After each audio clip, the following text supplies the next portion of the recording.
Hola amigos, ¿cómo están? Bienvenidos nuevamente a Región Network News, amigos. Bueno, amigos, estamos ya terminando la semana, llegando ya al viernes, amigos, al viernes. Ok, un día muy importante para muchas personas, un día que les gusta mucho a las personas porque para muchos fin de semana empieza el viernes, donde se acaba la jornada, amigos. Estamos 21 de marzo del 2025, amigos, trayéndoles nuevos datos para ustedes en nuestro noticiero de la mañana, amigos. Como siempre, levantándonos pronto para traerles información interesante para ustedes, amigos. Bueno.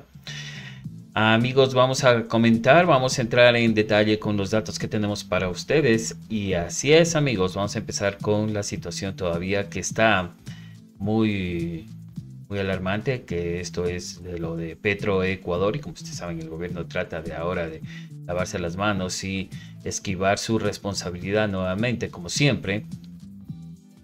Y bueno, les traemos unos datos para ustedes para empezar, amigos, este bloque de información. Antes de nada, no se olviden de suscribirse, dejar su like, comentar, compartir la información. Muchas gracias a todos los que nos ven desde el exterior. También un saludo para todos, amigos. Bueno, en esta información, amigos, para empezar el día de hoy, vamos primero a sonar la alarma de despertarse.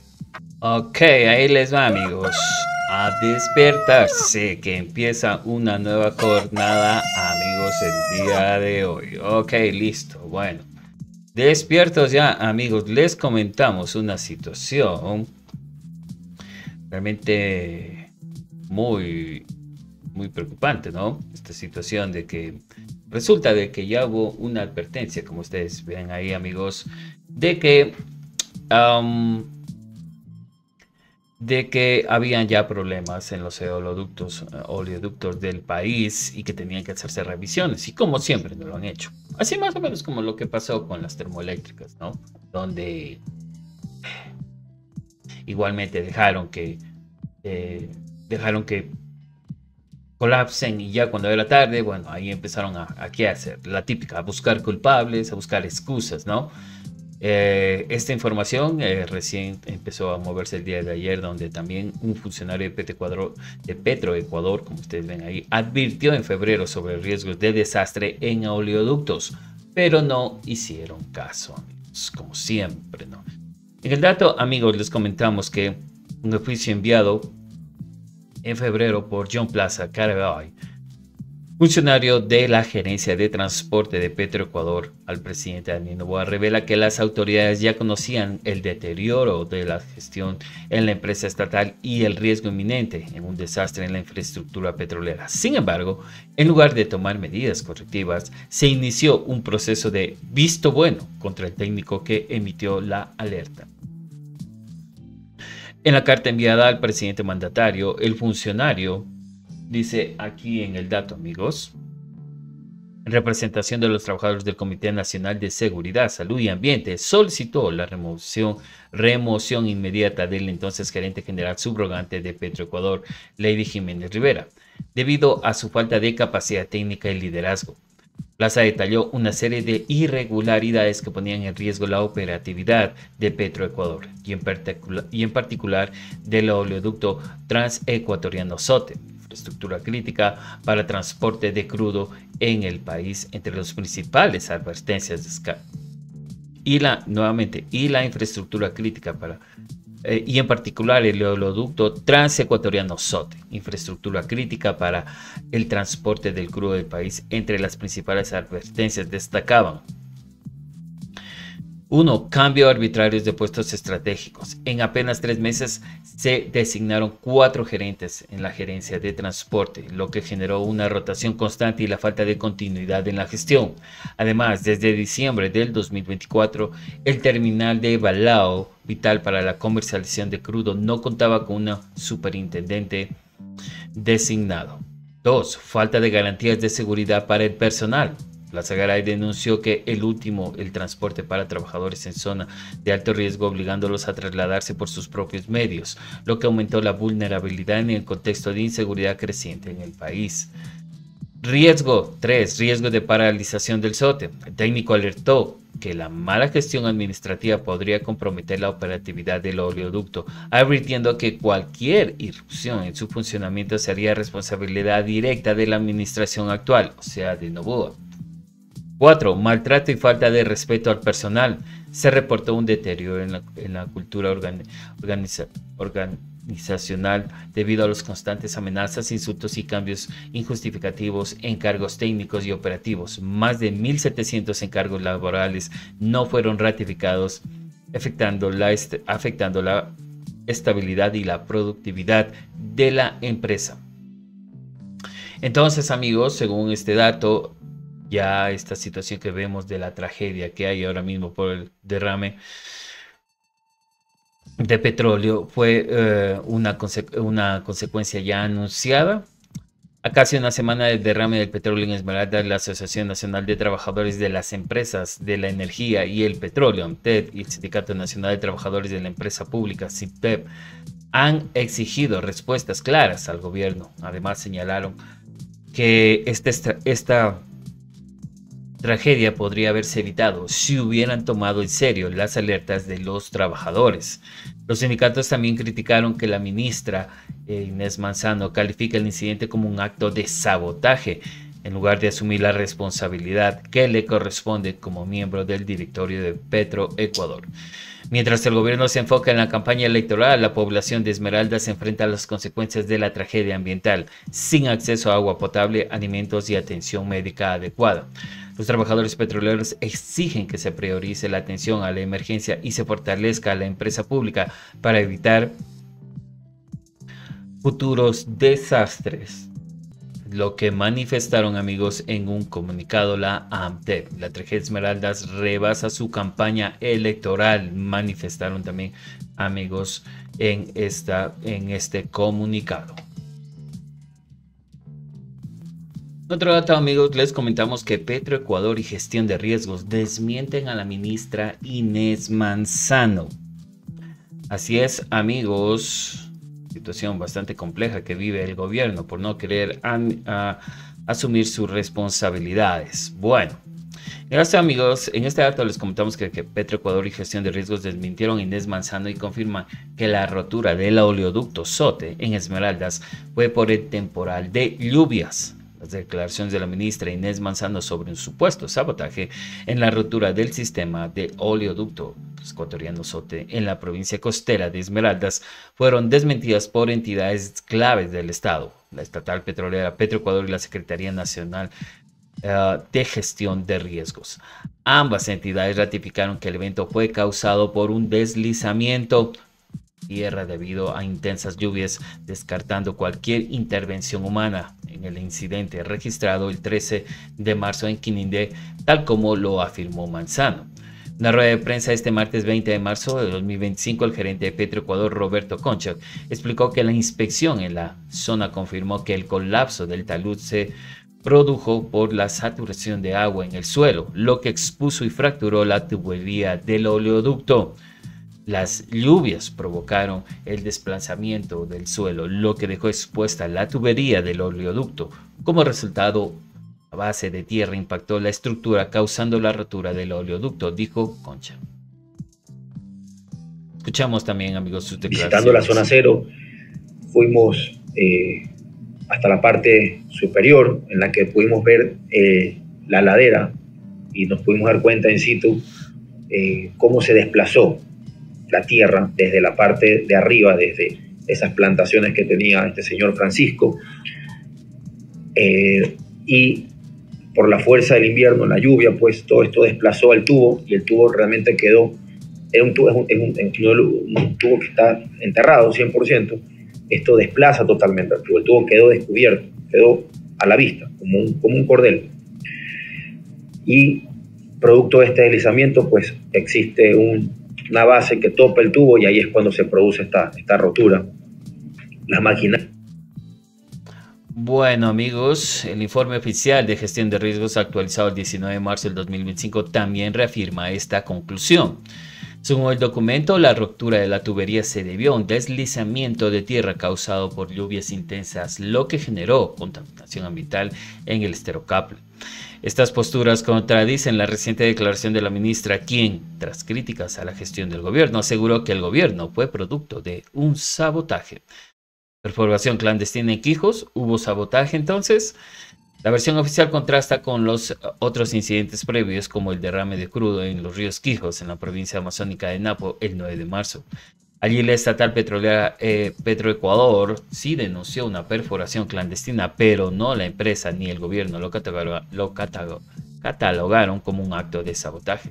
Sin embargo, en el caso ruptura del SOT en Quinindé, tanto las inspecciones técnicas como los informes oficiales confirman que la causa del daño fue el temporal invernal, descartando cualquier otra acción premeditada.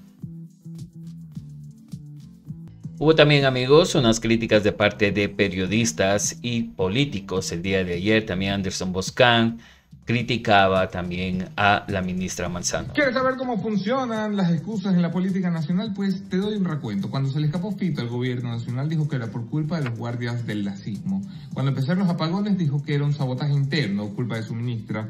Cuando hubo más apagones, dijo que alguien había vaciado el Mazar, que nos vaciaran el embalse. Cuando hubo un montón de incendios en Quito, dijeron que fue una banda de pirómanos. Cuando hubo 700 muertes violentas solo en enero de 2025, dijeron que era un plan criminal para atentar contra la estabilidad de las elecciones. Cuando desaparecieron 4 niños en las Malvinas después de que se los llevaran en una camioneta militar, dijeron que había sido el crimen organizado.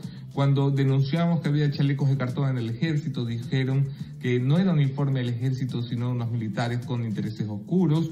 Y ahora que hay un derrame en Esmeraldas, la ministra Manzano ha amanecido esta mañana diciendo esto es parte de un plan terrorista.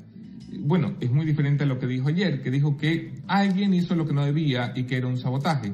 Es diferente a lo que dijo antes de ayer, cuando dijo que esto había sido un accidente, que es diferente a lo que dijo antes ayer, la estatal petrolera, diciendo que había sido un derrame,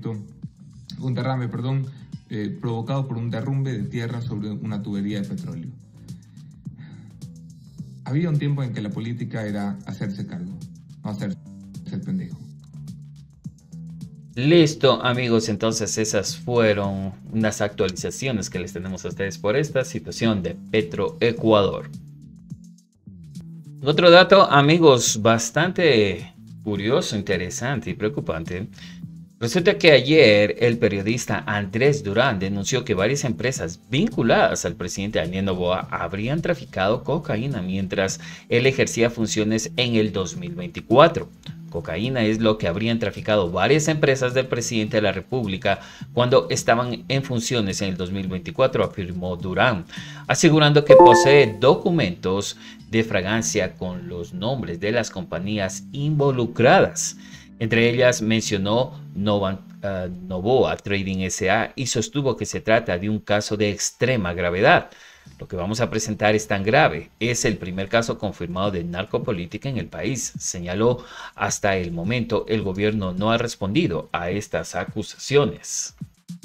Escuchemos sus declaraciones. Que en mis manos y en manos de varios periodistas se encuentran 3 procesos de tráfico de sustancia catalogada, sujeta a fiscalización. Cocaína. Cocaína es lo que han traficado varias empresas del presidente de la República en el año 2020, en el año 2022 y cuando el presidente de la República estaba en funciones en el año 2024. En mis manos tengo las calificaciones de la flagrancia de los respectivos casos. En mis manos tengo las empresas involucradas en los respectivos casos. También tengo el nombre del único procesado, ¿sí? La única persona procesada, porque resulta que a la persona que terminan procesando es un agente que facilita el trámite aduanero. Los representantes jurídicos de las compañías que están involucradas en el tráfico de cocaína, y lo digo claramente, no han sido ni detenidas, no han sido ni investigadas y no han sido ni vinculadas al caso. La empresa en mención es Novoa Trading, Sociedad Anónima, quien hasta el año 2019 se hacía llamar Twist Fruit, Sociedad Anónima. La detención de los contenedores con cocaína se dieron en diferentes momentos, en diferentes años y en diferentes situaciones. Toda esta información será presentada el día de mañana, viernes, por la señal de Ecuador en directo a las 18 horas. Mi querido Jaime, mi querida Mónica, queridos chochólogos, queridos ecuatorianos, lo que vamos a presentar es tan grave, y perdón si suena petulante, pero es el primer caso confirmado en el país de narcopolítica. Bueno amigos, entonces como ustedes ven, más información dice que presentará el periodista el día de hoy a las 18 horas en el canal digital Ecuador en directo, amigos. Bueno, estaremos pendientes también de estos datos, amigos, que presentará el periodista, que ha sido también categorizado por presentar siempre denuncias de este tipo bastante contundentes sobre la corrupción, amigos, en los gobiernos. En otro dato, amigos, les comentamos que el consejero de Participación Ciudadana, Augusto Verduga, manifiesta: hay pruebas contundentes de que han falsificado evidencias para incriminarme. Muchos de los chats que presentan son montajes descarados, señaló así Augusto Verduga. Escuchemos. Están desesperados y en su desesperación su show político se vuelve cada vez más vulgar y grotesco. Cada día son más creativas las pruebas que forjan para incriminarme a mí en un caso que ha nacido muerto. Te lo explico rápido para que no comas cuento. No siguieron las reglas básicas del debido proceso. Además de que destruyeron la cadena de custodia de los dispositivos que me arrancaron a mí sin orden judicial, es el gobierno quien explota los chats. Un gobierno que ya se lo conoce por sus mentiras. ¿En serio estamos confiando en esta gente? El país no merece esto. Mientras el pueblo clama por lo que realmente importa, el gobierno y la fiscalía arman y manipulan chats sin ningún escrúpulo. Parece que se divierten haciéndolo. Los medios aliados al gobierno, aquellos que antes hablaban de ética, ahora ya dan sentencias anticipadas. Se han prestado, a cambio de unos cuantos dólares, para manipular este caso. Por si esto fuera poco, lanzan acusaciones miserables y no respetan ni siquiera el dolor de una familia que ha perdido a su hijo. El único respeto que tienen estos payasos del circo que dirige el gobierno y la fiscalía es por el dinero que reciben por el espectáculo que están armando. No tienen límites, no les importa nada. Son capaces de lo que sea. Este libreto ya lo hemos visto antes. Recuerden, forjaron un cuaderno de Hello Kitty, inventaron sentencias y ahora pretenden ir más lejos. Pero ¿saben qué? El pueblo ecuatoriano ya no les cree. Ya no engañan a nadie, porque la gente decente sabe hasta dónde pueden llegar los corruptos para defender sus privilegios. Forjar pruebas es un juego de niños para esta gente. Ya basta, ya basta. El país merece algo mejor. No nos dejemos engañar. Otro dato, amigos, también, Guillermo Ferreira, viceministro de Hidrocarburos, detalló que frente al derrame del crudo solamente tuvimos la necesidad de cerrar un campo y el impacto en la producción fue de 70,000 barriles diarios. Escuchemos sus declaraciones. El impacto en la producción de los campos petroleros, solamente tuvimos la necesidad de cerrar un campo de todos los que tenemos en operaciones, alrededor de 70,000 barriles diarios fue el impacto que tuvimos. Que la refinería de Esmeralda finalmente la pudimos reactivar el día sábado. Claro, veníamos con una idea de hacer, digamos, un momento clave en la refinería. Volvimos a retomar los procesos catalíticos y no catalíticos de la refinería. Hicimos una contención en un tiempo excelente, en el sentido de que el 90% del crudo derramado fue contenido alrededor de a las 9 de la noche del día jueves 13. Eso fue una respuesta buena, importante. Solo hubo 3 kilómetros aproximadamente, entre 3 y 4 kilómetros de recorrido. 90% de la contención la tenemos allí.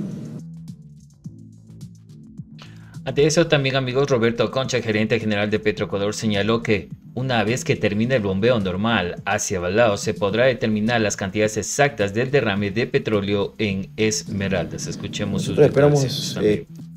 Nosotros tenemos que esperar que termine el trabajo normal, el bombeo normal, que llegue a sitio, que llegue a Balao. Entonces, una vez que llegue a Balao, nosotros vamos a poder determinar las cantidades exactas y reales y podemos darles a conocer a ustedes, bueno, esto es lo que se perdió, lo que se fue, pero necesitamos que se dé ese rebombeo para poder sacar cifras exactas de lo que es. ¿Cuánto tiempo más o menos esto?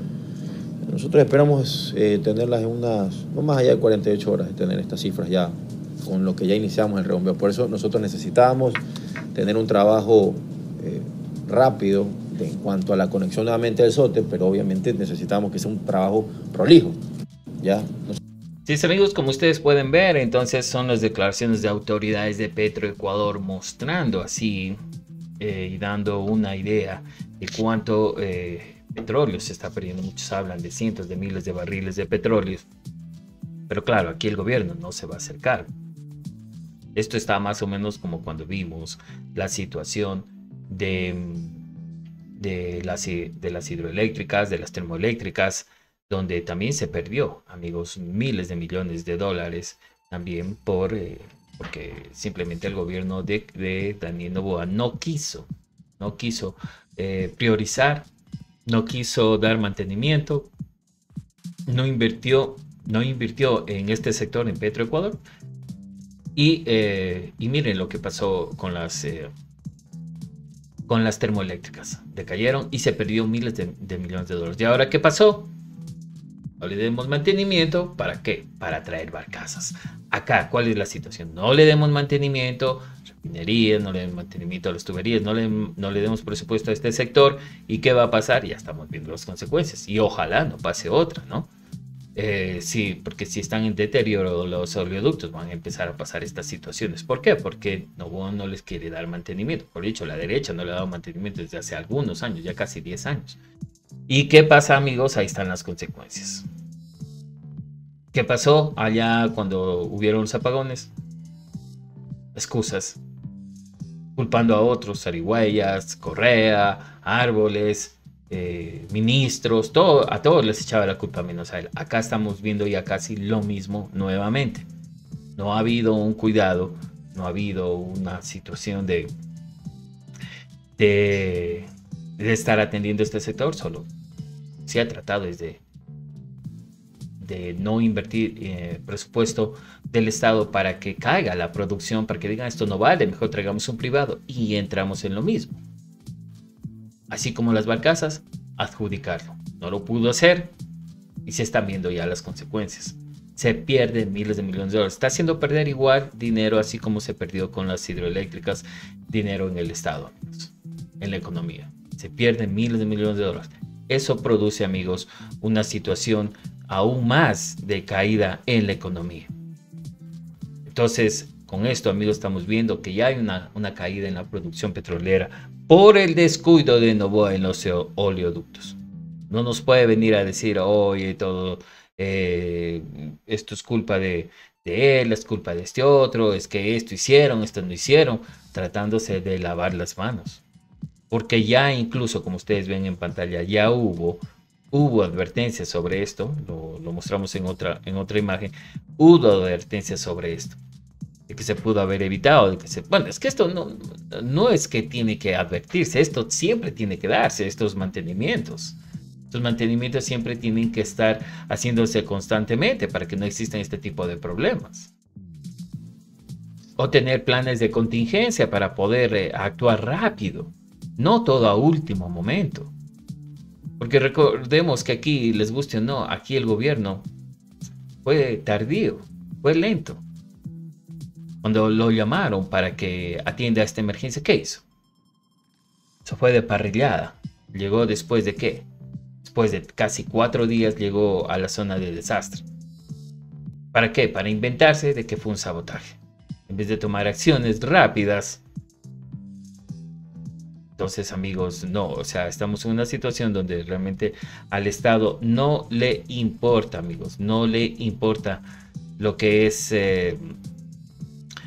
no le importa lo que es realmente preocuparse por la situación de la economía del país, de las instituciones públicas. Para él todo lo público no vale, tiene que privatizarse, y si son ellos de llevarse estas privatizaciones, mucho mejor al parecer, ¿no? Realmente una situación muy, muy mala, amigos, que muestra nuevamente que no hay una atención, al menos en el sector petrolero, y ya se están viendo las consecuencias. Como digo, esperemos que no pase otra cosa, así otra ruptura, porque si ya están teniendo estos defectos, estas fallas, o ya quedan debilitadas por el invierno, que se atiendan, se revisen para tener que evitar esto. Pero claro, eso va a pasar cuando un gobierno realmente le importe el sector público. De lo contrario, ¿qué se va a inventar después? Otro sabotaje, otra excusa, y así vamos a tener que tragarnos el cuento del gobierno que no realmente puede hacer una administración real, amigos. En otro dato les contamos, amigos, que trabajadores del CNEL, de las empresas más grandes del país, ahora están pensando en ya preparar una demanda contra el Estado, contra el gobierno de Daniel Noboa. En torno a la situación jurídica de los trabajadores de CNEL, el doctor Jorge Sosa Mesa, experto en litigio internacional, indica que el siguiente paso es la presentación de una demanda contra el Estado y una medida cautelar por el impacto en derechos de supervivencia de los trabajadores. Además, Sosa resalta el buen gesto del gobierno nacional al crear una comisión técnica para buscar salidas a los empleados que presentan enfermedades catastróficas. Escuchemos sus declaraciones. Hacia allá vamos, evidentemente, a la presentación de una demanda contra el Estado y una medida cautelar justamente por el impacto que está generando en derechos de supervivencia de los trabajadores, que se ha visto públicamente. Hay muchos, hay uno que murió solamente de la impresión y hay otros que ni siquiera van a poder pagar ni siquiera la receta médica, son diabéticos o tienen enfermedades catastróficas como terapias de cáncer, terapias de diálisis. Obviamente pues hay un impacto, hay un drama humano detrás de todo este tema. Esta devolución de casi 80 millones de dólares, pero son dineros que llegaron a estos trabajadores que ya los usaron, los utilizaron, se beneficiaron y ahora no van a poder devolverlos, algo así. Son dineros que se pagaron parcialmente, ¿sí? Se pagaron parcialmente a un cúmulo de trabajadores en un lapso más o menos de 1 o 2 años, ¿no? Claro, sí, la devolución, imagínense, inicialmente la preocupación era de que se pensaba que la Corte había dicho que se los descuenta en 36 meses, ¿no? Y mucha gente decía, no va a poder ni siquiera tener ni para la comida del gato, ¿sí? Porque el impacto era muy fuerte, ¿no? Ahora, el gobierno, en un buen gesto, porque hay que admitir que el gobierno ha tenido un buen gesto, ha creado una comisión técnica para buscar esta salida, ¿sí?, a las personas que tienen enfermedades catastróficas, que es lo que se busca, minimizar el impacto hasta que obviamente un organismo como la Comisión Interamericana pueda obviamente conocer el tema en una medida cautelar o en una medida contenciosa. Ok, amigos, hay unas también